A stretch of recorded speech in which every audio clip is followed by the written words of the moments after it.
আসসালামু আলাইকুম। নাজমা ব্লগে সবাইকে স্বাগতম।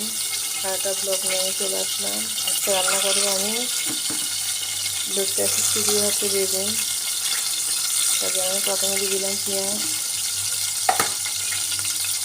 তারপর দিয়ে দিলাম বেগুন। বেগুনটা একটু বড় করে কাটছি, নাহলে ভেঙে যায়।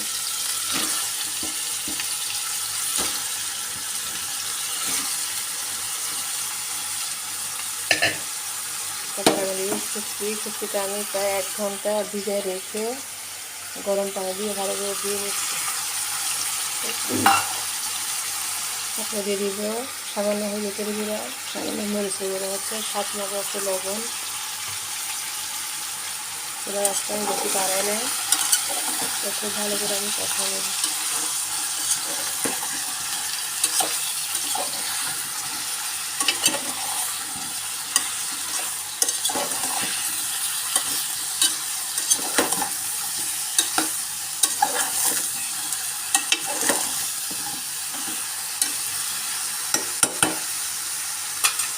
আমি যখন যে রান্নাটা করি সেই ভিডিওটা দেওয়ার চেষ্টা করি।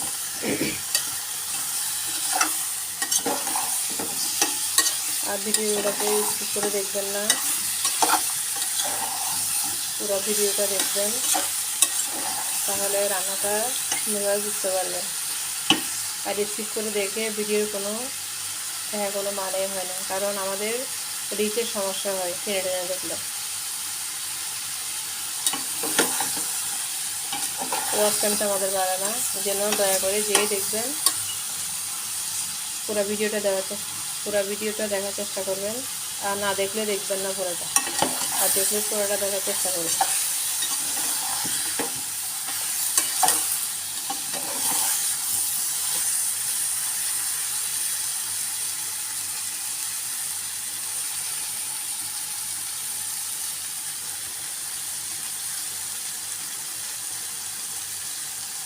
আপনার পরিবারে আমি যাব, আমার পরিবারে আপনি আসবেন, এইটাই হচ্ছে একটা বন্ধুকে আর বন্ধু হাত বাড়িয়ে দেওয়া। ঠিক আছে, বেগুনটা আমার কষানো শেষ। আমি এখানে সামান্য পরিমাণ পানি দিয়ে দিব।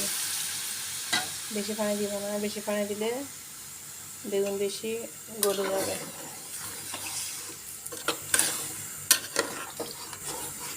এটা আমি রান্না করবো একদম মাখা মাখা করে।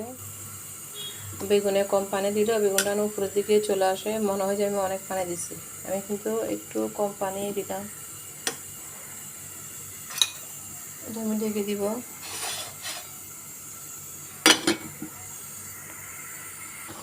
বেগুনটা আমার ব্লক চলে আসছে। গরমকালে কোনো কিছু ধরাই যায় না, এমন হাতে ছাকা লাগে যায়।